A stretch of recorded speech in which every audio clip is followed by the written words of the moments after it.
servetien.ch. Il y a des clubs qui ont des traditions. Manchester United, le Real de Madrid, FC Servette FC déjà, parce qu'il y a beaucoup de gens qui disent FC Servette, mais... Merci beaucoup Anthony, vous laissez aller au vestiaire. Voilà ce qu'on pouvait dire ici depuis les Charmières.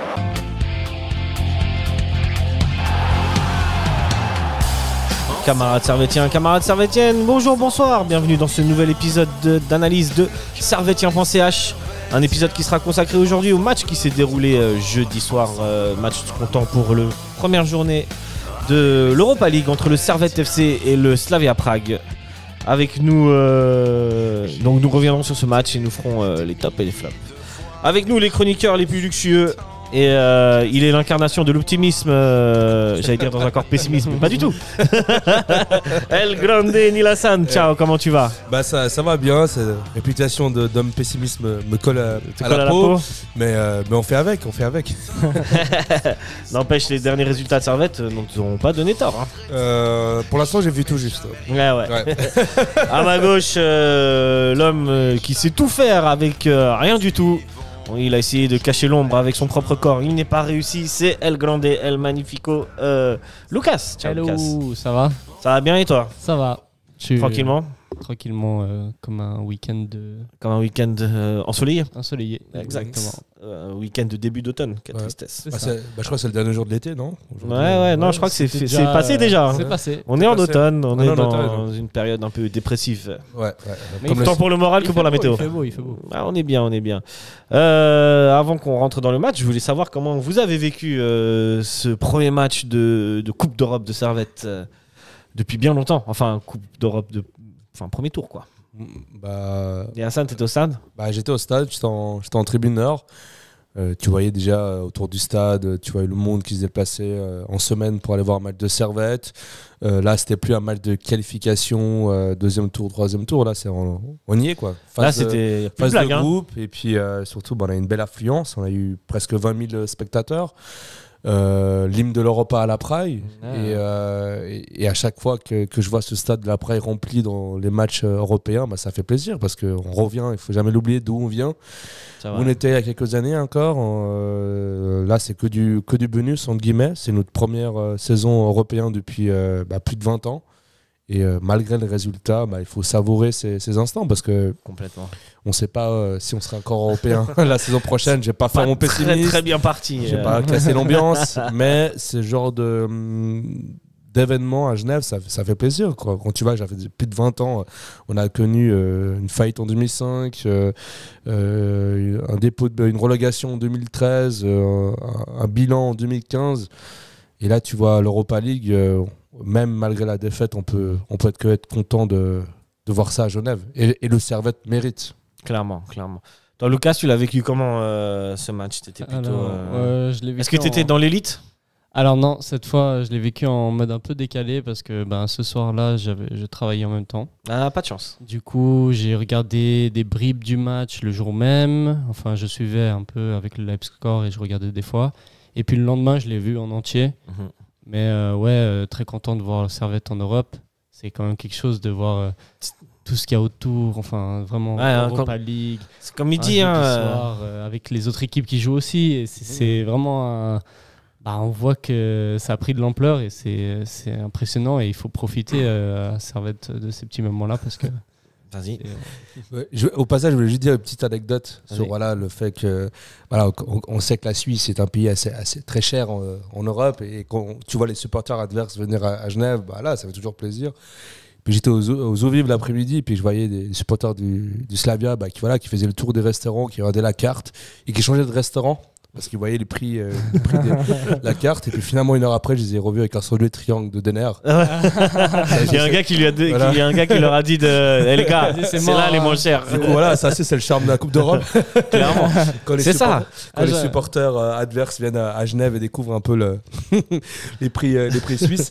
Mais c'est des choses qu'on n'a jamais vues. Enfin, moi, que j'ai jamais vues. Ouais, c'est à Genève, on a connu des tours préliminaires à l'époque, en 2011, 2012. Mais voilà, c'était des tours préliminaires, c'est pas pareil. C'est pas Et puis l'Europe. C'était pendant le Covid, il n'y avait pas d'échange voilà, avec d'autres supporters. pas Tu vois, il y avait le Covid, il n'y avait pas d'échange, c'était sur un match. Après, en 2011-2012, il y avait aussi quelques supporters, mais bon, C'était les barrages. c'était les barrages, différent, c'était pas ouais. voilà. Et puis là, tu vois, j'étais quand même les supporters du Slavia étaient venus en nombre. On se souvient les supporters du Rangers étaient venus en nombre aussi.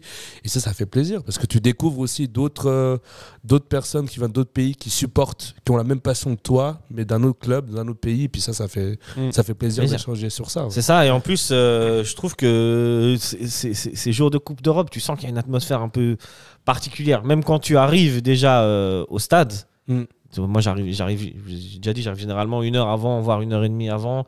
Tu sens que l'atmosphère elle est un peu différente. Même en ville, quand tu vois les autres supporters, les gars avec d'autres écharpes, tu vois. Stade, Ouais, tu vois. Bah, il y avait les bus qui étaient pleins. Moi je suis venu en Seva, le Seva il était blindé, tu vois. Et même j'ai C'est comme dans une vraie ville de foot, quoi. J'ai croisé des supporters de Slavia aussi vers l'école de médecine, des trucs comme ça. Et puis, vraiment, j'étais surpris. Genre, c'est des trucs que tu croises pas normalement en ville quand tu joues contre des équipes en Suisse ou même de Suisse, ouais.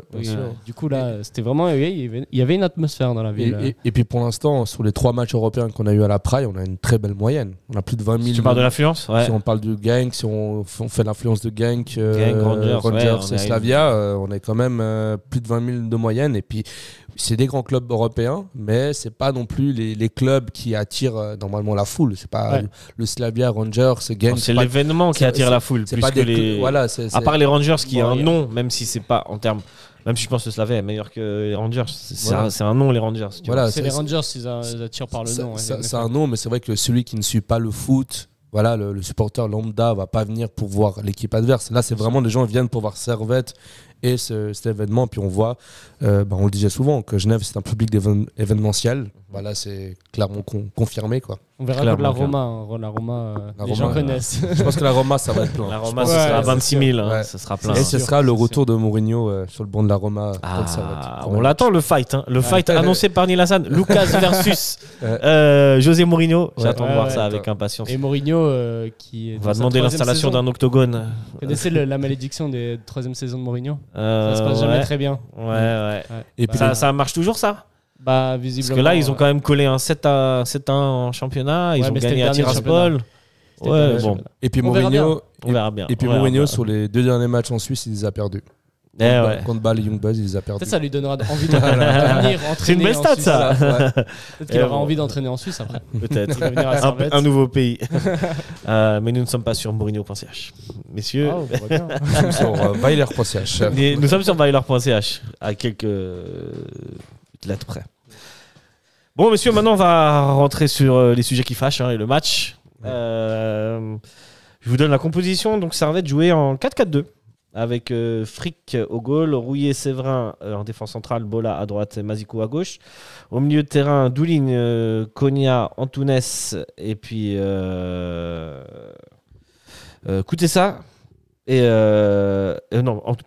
Koutessa et Stevanovic. Et puis en attaque, Antunes et Bedia. Antunes qui était plutôt un rôle numéro 10, même si c'était présenté en 4-4-2 à la télé. Apparemment, Weiler avait dit aux joueurs que c'était un 4-4-2 selon nos sources. Selon nos sources, dans les vestiaires. Parce que nous avons des sources dans les vestiaires. Nous avons des sources, exactement. Pour le fun, je vous donne la compo du Slavia Prague qui lui jouait en 3-4-3. Avec en défense gardien Mandous, en défense Mazopust, Ogbu, Oles, désolé la prononciation. Hein. Au milieu de terrain, ils avaient Timic, Dorley, Sevcic et Dimitriescu. Et en attaque, il y avait Doudera, Van Bulen et Walem. Voilà. Et on va voir que ce système tactique a fait vraiment mal à Servette. Mais on va tout de suite. Enfin, avant tout, je vous demande votre avis sur la composition. Je commence par toi, Lucas. Déjà c'est un 4-4-2, en fait un peu surpris parce que contre Bulle on avait. C'est un 4-4-2 mais avec des joueurs de 4-2-3 en fait. Ça, c'est que le deuxième attaquant qui nous est présenté comme étant Antunes, en fait c'était. C'est un milieu off. Mais voilà, donc en vrai on ne sait pas si c'est un 4-4-2 ou un 4-2-3-1. Dans le jeu c'est plus un 4-2-3-1 qu'un 4-4-2, mais sur la feuille c'est un 4-4-2. Et donc je ne sais pas trop quoi en penser de cette tactique. Est-ce que. S'il reste sur un 4-4-2, ça veut dire que vraiment René Weiler est très borné sur son schéma tactique et il ne va pas changer. Et ce qui me désole un peu parce que je me suis dit peut-être c'est le moment de faire un changement, de passer en 4-2-3-1 et de peut-être solidifier plus le centre. Après, peut-être tu peux garder le schéma et faire jouer Antunes et du coup ça change un peu le dispositif. Tu disais à l'émission passée, on peut avoir un schéma, mais après ça dépend des joueurs, comment ils jouent. Et donc, bon, on verra bien où ça nous mène, mais pour l'instant, ça ne convainc pas ce 4-4-2. Toi, Nilassan, qu'est-ce que tu as pensé de cette tactique? En vrai, quand tu vois les joueurs, quand on te présente les joueurs, tu te dis on va jouer en 4-2-3 et en fait c'est en 4-4-2. Bah après, Et sur le terrain, est-ce que c'est... Enfin, après moi, sur le terrain, de ce que je veux du match, j'ai l'impression qu'Antunes n'était pas placé à la même hauteur que Bédia. C'était un peu une sorte de faux numéro 10, je ne sais pas comment dire, mais il était placé un peu dans l'entrevalle entre milieu de terrain et puis Bédia. C'est pas comme le 4-4-2 avec Krivili Bédia où les deux étaient dans la même ligne et puis les deux pressaient en même temps. Là, j'ai plus vu Antunes derrière qui devait créer du jeu, de l'animation. J'ai plus vu ça. T'es plus sur du 4-4-1-1. Ouais, moi j'ai l'impression que c'était ça. Mais bon, ça c'est la queue Weiler qui le sait. Moi je me pose la question. Est-ce que si on partait en 4-4-2, parce que finalement 4-4-2 c'est le système qui a été utilisé contre Genk, contre les Rangers, et à domicile ça a plutôt bien fonctionné. Sauf que le deuxième attaquant c'était Kriveli. Donc si on repart avec un 4-4-2, pourquoi ne pas avoir mis Kriveli? C'est une bonne question. Bonne question. C'est vrai que ce genre de match contre le Slavia, c'est une équipe qui est réputée, on l'a vu, hein, très physique. On a gagné, je crois qu'on a gagné presque aucun duel. On a gagné très peu de duels à ce match. Sachant qu'on allait avoir un duel physique qui allait être proposé. Ouais, c'est vrai que là, le 4-4-2 qu'on a vu contre Rangers et Genk, ça a fonctionné. Pourquoi pas là, mais bon, après le 4-4-2, on l'a vu, il marchait plus. En championnat, il marchait plus. Ouais, mais en championnat, il marche plus, mais en Coupe d'Europe, il marche parce que l'intensité proposée par les adversaires, l'intensité physique est beaucoup plus importante en Coupe d'Europe qu'en championnat. Ouais, mais après, tu vois, moi j'ai envie de dire, au début quand Servette a joué contre Genk et Rangers, Servette avait déjà commencé le championnat. Genk, Rangers, surtout les Rangers, c'était encore le premier match, c'était Rangers venait de commencer le championnat. Mais ils restaient quand même sur championnat. Ils ont proposé un truc intense, même les Rangers qui venaient de commencer, tu vois. Ouais, c'était intense, mais là j'ai l'impression que Servette n'a plus ce carburant-là. On voit même en championnat, quand des équipes entre guillemets qui sont plus faibles que le Slavia, on voyait qu'on avait plus ce carburant pour jouer à ce niveau d'intensité.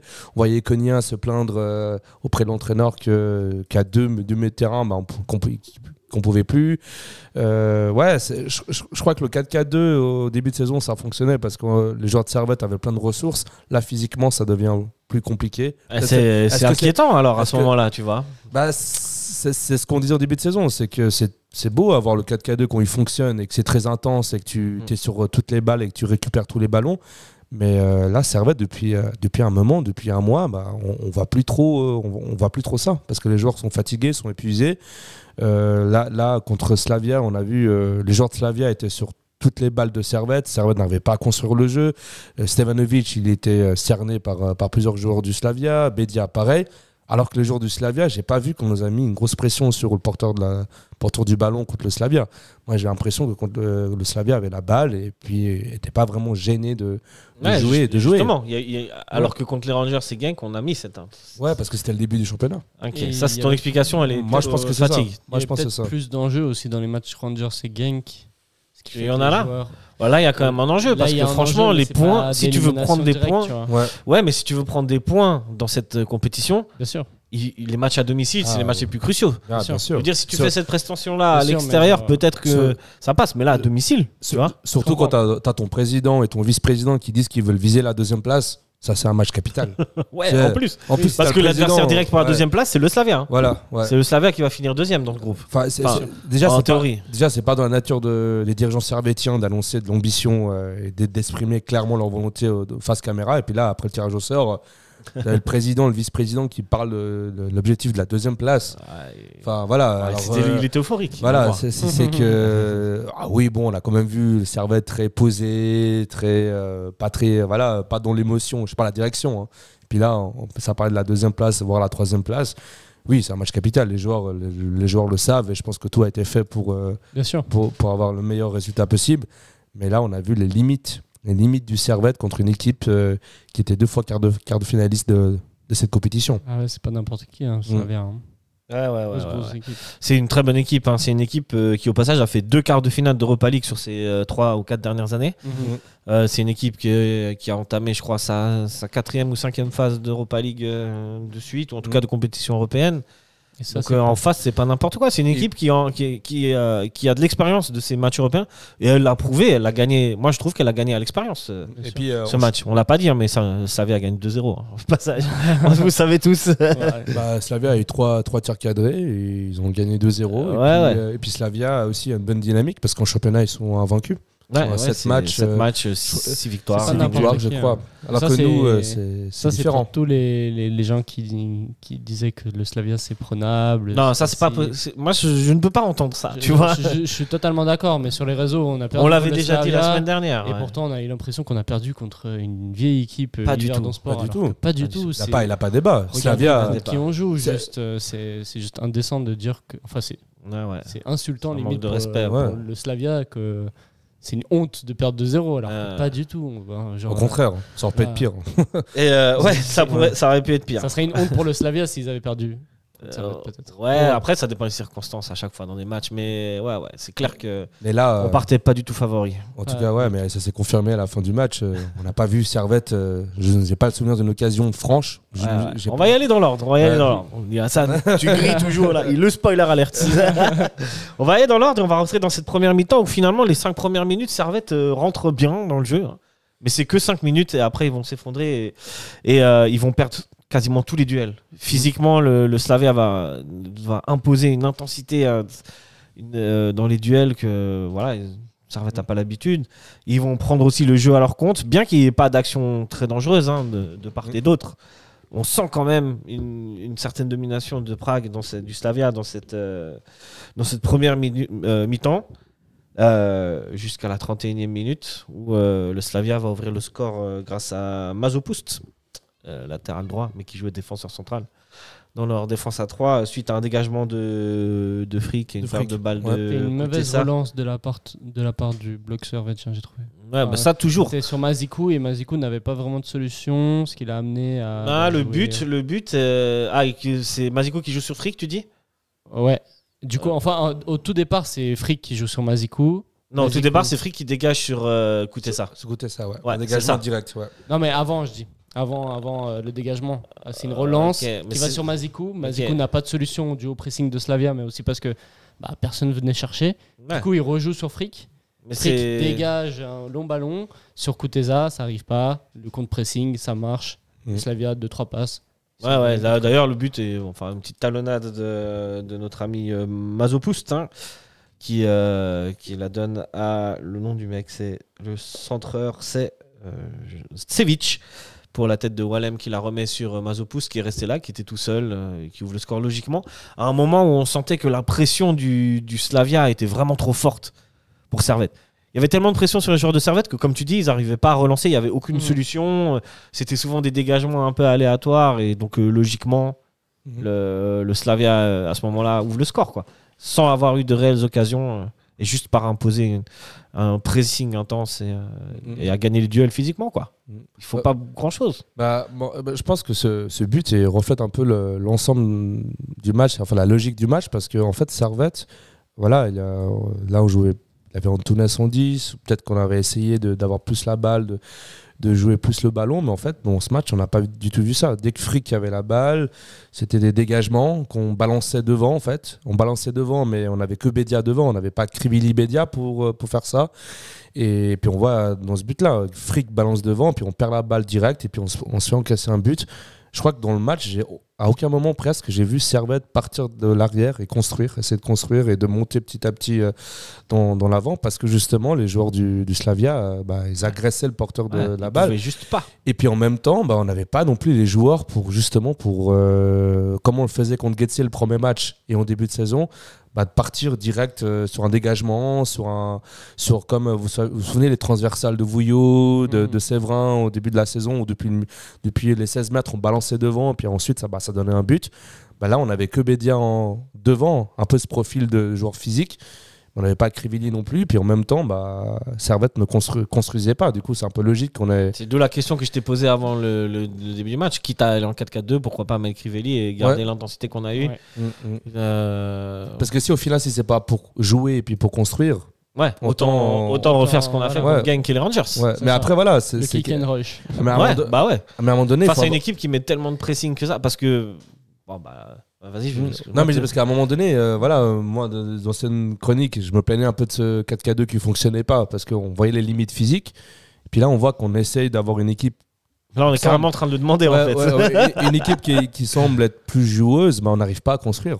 Ouais. Et en fait, on a les limites, on est tellement limité en fait. C'est qu'il y a quelque chose on n'arrive pas à trouver le bon équilibre. Parce que je me demande même si avec Krivili, si ça aurait fonctionné. Parce que, comme j'ai dit avant, physiquement.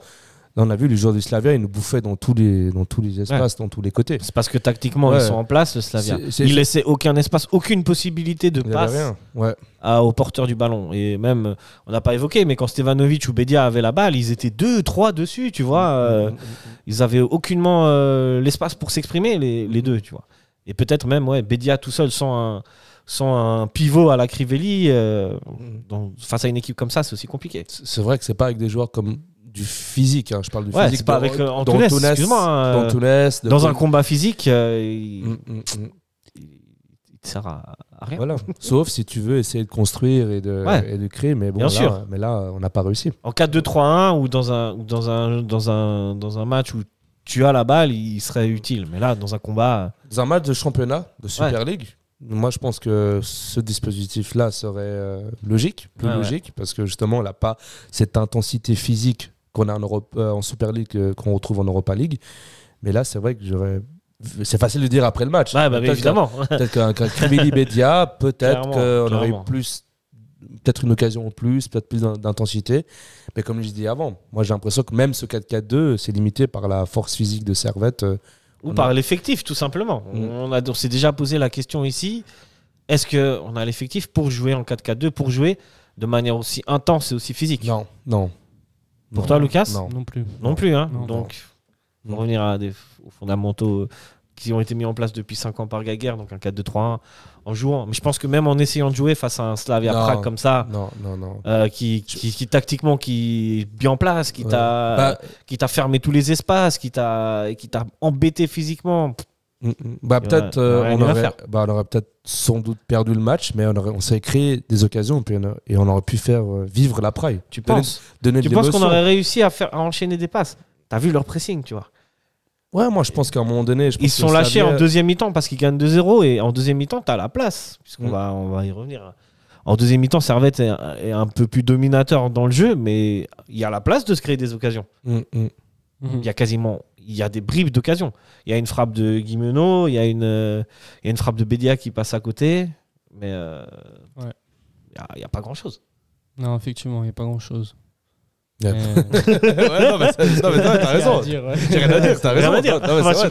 T'as raison, c'est vrai qu'il c'est vrai qu'on s'est fait bouffer. On s'est fait bouffer. C'est ça. Ouais. Si on revient en deuxième mi-temps, Servette en deuxième mi-temps, vous l'avez vu, il rentre avec des meilleures intentions quand même. Et en fait, c'est la douche froide directe, puisque sur leur première incursion dangereuse sur un corner, le Slavia met un deuxième but direct. Ça pardonne pas. 2-0. Un souci de marquage quand même sur le but. Tête de Okbu. Mais tout seul. Quasiment, il est tout seul. Enfin, les deux. Sur les deux buts, les deux buteurs sont tout seuls. Les deux buts, c'est des erreurs de marquage. Bizarre, c'est le haut niveau. Ça joue sur les détails. Ça joue sur les détails. C'est des choses qui en Super League peuvent passer, mais en Europa League, tu donnes. Ça passe pas. Ton adversaire, il peut avoir un tir cadré, tu fais une erreur, il la mettra. C'est de haut niveau. Les gens qui disaient super, on a chopé Tiraspol et puis Slavia, ça va être facile. Des équipes comme ça, en Super League, elles se promènent en Super League, ces deux équipes-là. Largement. Moi, je pense que le Slavia, c'est du niveau d'IB. Voire au-dessus. Voire au-dessus. C'est IB++, quoi. En tout cas, tactiquement, c'est clair que moi, j'ai trouvé impressionnant. Si on parle 2 secondes du Slavia Prague, j'ai trouvé cette équipe assez impressionnante, hyper bien en place. Tactiquement, même dans les enchaînements de passes, tu vois, Des fois, ça se jouait du 1-2 touches de balle, ça trouvait, ça bougeait, ça se trouvait. Mais c'est le rêve. C'est le rêve. Non, mais c'est vrai parce que ils ont le pressing était là. Enfin, c'est le match parfait. Tu vois. Si tu viens, en tant que spectateur, tu vois ce match-là, c'est pas le match qui t'a fait vibrer, même si c'est pas parce que Servette a perdu. Je dis, c'était pas un match exceptionnel au niveau des occasions, au niveau de la possession, au niveau des actions techniques, c'était pas un match exceptionnel. Mais tu voyais que Slavia, ils ont fait juste le taf. Chacun était positionné à sa place. Dès que Servette avait la balle, ils ont bouffé l'espace à Servette pour que Servette dégage la balle et se précipite. Et puis ça a amené les buts du Slavia. C'est que ça, j'espère que ce niveau-là, un jour que Servette aura ce niveau-là pour avoir ce niveau-là, il faut être régulièrement en Coupe d'Europe et régulièrement jouer ce genre de match en fait. Ouais. C'est ça. C'est l'expérience qu'on dit que Servette n'a pas. Ouais. Ça fait la différence. Donc là, on verra bien. On verra bien. On juste sur cette deuxième mi-temps. Du coup, comme le Slavia menait 2-0, ils sont un peu plus recroquevillés. Ils étaient en gestion et Servette a eu quelques bribes d'occasion, comme on a dit. Hein. Il y a une frappe de Guimeno, il y a une frappe de Bédia, il y a une tête de Toiti à la fin. Mais globalement, rien de dangereux, quoi. Ouais, rien à dire. C'est la tristesse. Il y a un écart de niveau, quoi. Il y a un écart de niveau, mais à l'évidence. Mais c'est pas surprenant. Pas surprenant. Servette, c'est la première fois qu'on joue une phase de groupe.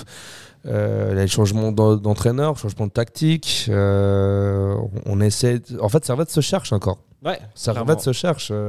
On passe d'un 4-4-2. Après, on tourne un peu au numéro 10. Après, on ne sait pas si ça fonctionne. Enfin. On se cherche, on se trouve encore. Et puis, les joueurs l'ont dit à la fin du match. Il fallait apprendre ce match. Il fallait retenir des leçons de ce match, des erreurs qui ont été faites. Mais en Europe, ça va vite, quoi. T'as pas non plus, c'est pas comme au championnat où tu as plus de 36 matchs. Hein. Là, il nous reste encore 5 matchs. 5 matchs, voilà. 5 matchs pour tenter d'accrocher une 3e place. Maintenant, il faut le dire. Hein.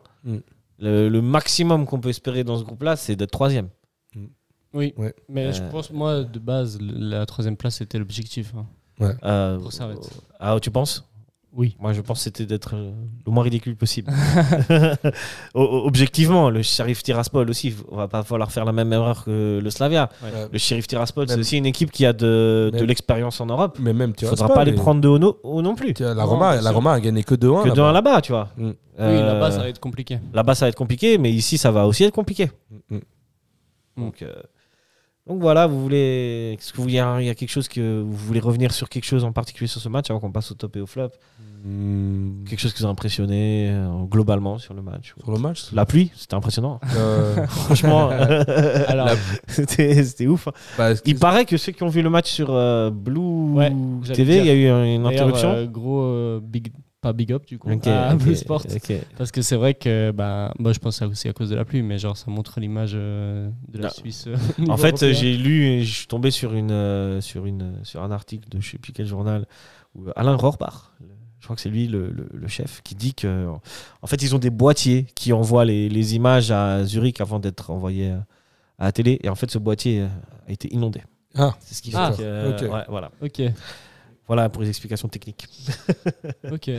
Mais quand même, big up à Blue Sport, à Alain Rohrbach. Voilà. Il fait des bisous.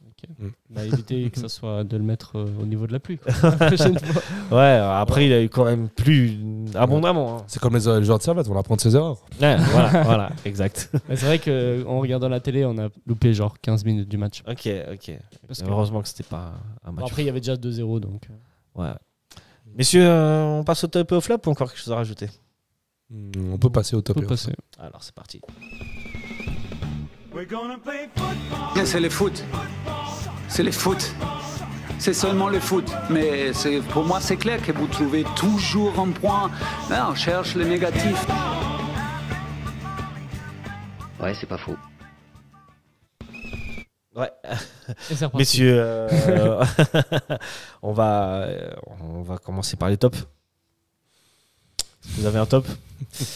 Oui. Les images sous la pluie, moi je trouve que c'était beau. Non, en vrai, moi j'ai des performances à ressortir. Ouais, vas-y, je t'écoute. Moi j'ai bien aimé Bola. Sur son côté droit, j'ai trouvé que. L'entente Bola Stevanovic, c'est prometteur. Je trouvais que justement cette combinaison était très intéressante, que le joueur, c'est que son 2e match avec nous.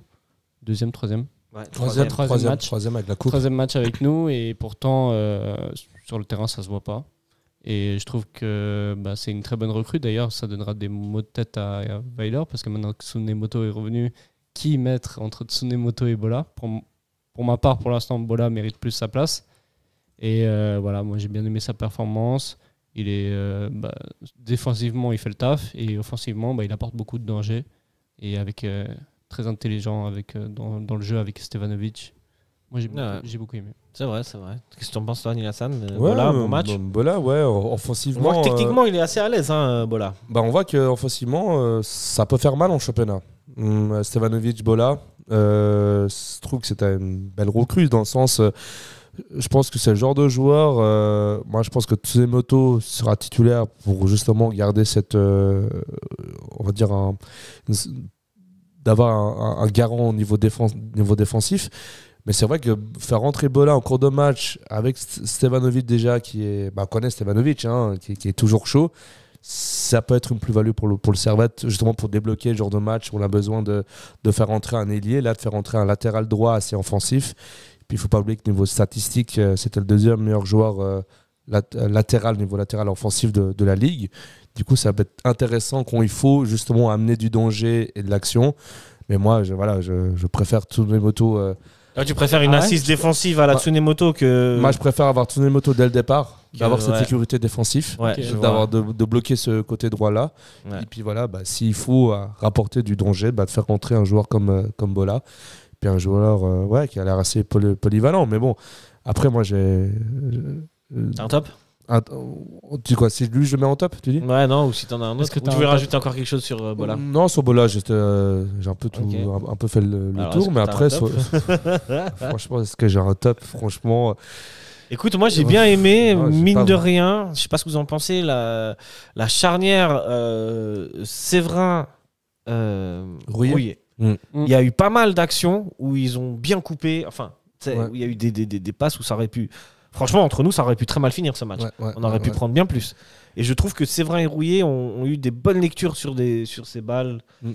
Et Séverin, très bon match. Séverin, très très bon match. Belles anticipations. Donc, même si on perd 2-0, je suis pas sûr que après, ils sont libres de marquage. Je sais pas si c'est de leur faute. Mais pour le reste, j'ai trouvé plutôt pas mal. Mais c'est vrai que Rouillet, sur les tacles, était propre. Les anticipations.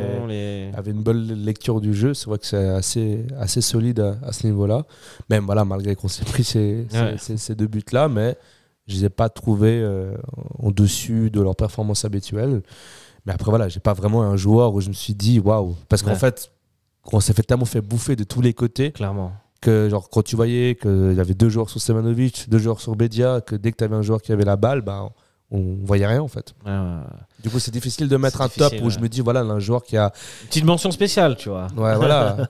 mais voilà. Bon. Mais je dois manger apparemment un couscous avec Rouillet aux grottes. Ah ouais, trop bien. À la sortie du match contre. Excellent. Contre Bulle. Un couscous marocain ou un tunisien? Un petit peu alcoolisé et puis on rigole avec Rouillet. Tu vas manger le couscous aux grottes. Stylé. Prenez un tunisien, c'est toujours meilleur. Toujours très sympathique. Steve Rouillet. Ouais. Big up au bled, big up à la Tunisie. Ouais. Ok, tu m'aurais à la photo. Voilà. On veut la photo. On veut la photo. On va passer vite au flop. Est-ce que vous avez... c'est performance collective. Toute l'équipe, quoi. C'est l'animation du jeu. C'est le fait de ne pas être entré dans ces duels. Je sais pas.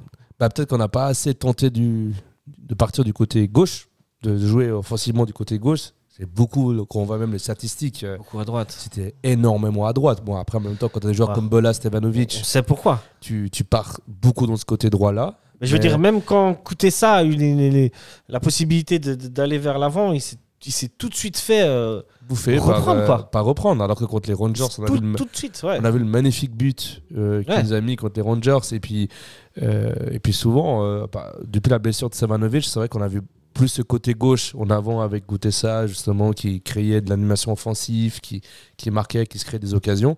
Là, c'est vrai que en fait, On a vu que le côté gauche au côté droit, dès qu'un joueur offensif avait la balle, il se faisait prendre le ballon parce que justement, c'était tellement bien organisé au niveau du Slavia que Servette n'a pas eu le temps de respirer. Et justement, c'est pour ça que niveau flop, c'est pas un joueur en particulier. J'ai envie de dire que c'est un peu toute l'équipe qui. Enfin, j'ai même pas envie de mettre Servette en flop parce que Slavia est tout simplement plus fort que Servette en fait. C'est logique. C'est logique. On pouvait pas attendre mieux en fait. Ouais, parce que c'est ça, c'est qu'en plus, est-ce qu'on peut vraiment réellement. Moi, je trouve qu'ils ont tout donné, Servette. Ils ont essayé, quoi. C'est pas ils ont mouillé le maillot, tu vois. C'est pas une question de motivation ou manque de concentration. C'est juste que le Slavia, et il faut l'assumer, et il faut le dire, le Slavia est plus fort que Servette. On pouvait pas s'attendre à un autre résultat qu'une défaite, c'était un exploit. Même si c'est à domicile. J'ai beaucoup aimé la tactique du Slavia, le 3-4-3, la manière comme ils ont joué. Enfin, c'était. Non, ils ont fait c'est du haut niveau, quoi. Bah, oui. C'est l'Europe. C'est du haut niveau et en plus ils ont fait un super match. Ils ont fait un super match. Tactiquement, ils ont fait un super match. Voilà, c'est ça. Ils n'ont pas des joueurs exceptionnels, ils ont des joueurs moyens. Ils ont une force collective. Mais c'est le collectif qui est impressionnant. Lucas, pour toi, est-ce que tu aimerais sortir un... comme vous, la performance globale de l'équipe en Europe, mais bon, il n'y a pas vraiment de joueurs à ressortir, des joueurs qu'on a peut-être moins vus, qu'on est déçus d'avoir moins vus comme Kuteza. Ouais. Et voilà, c'est aussi dû, comme on l'a dit. C'est pas un flop, voilà, c'est pas de sa faute. C'est vrai. C'est vrai. Voilà. C'est une performance globale, on met un peu tout le monde dans le même panier, mais il n'y a pas vraiment de flop, il n'y a pas de joueur qui. C'est de sa faute, pourquoi on a pris ces buts-là. C'est clair. Voilà quoi, c'est comme ça. C'est comme ça. Monsieur, on se quitte sur ces paroles, hein. C'est comme ça. Malheureusement, mais on revient très vite. Hein. C'est ça. Je sais pas si vous nous écouterez à la suite, mais en tout cas, merci les gars. Merci de nous avoir éclairés grâce à vos analyses éclairantes. Voilà, j'espère que... merci à vous toutes et tous de nous avoir écoutés, de nous soutenir à chaque fois sur toutes les plateformes, tous les réseaux sociaux. Camarades Servetiens, camarades Serviettes. Je vous souhaite une bonne journée, soirée, matinée, je ne sais pas quand vous nous écoutez. Et allez Servette. Allez Servette.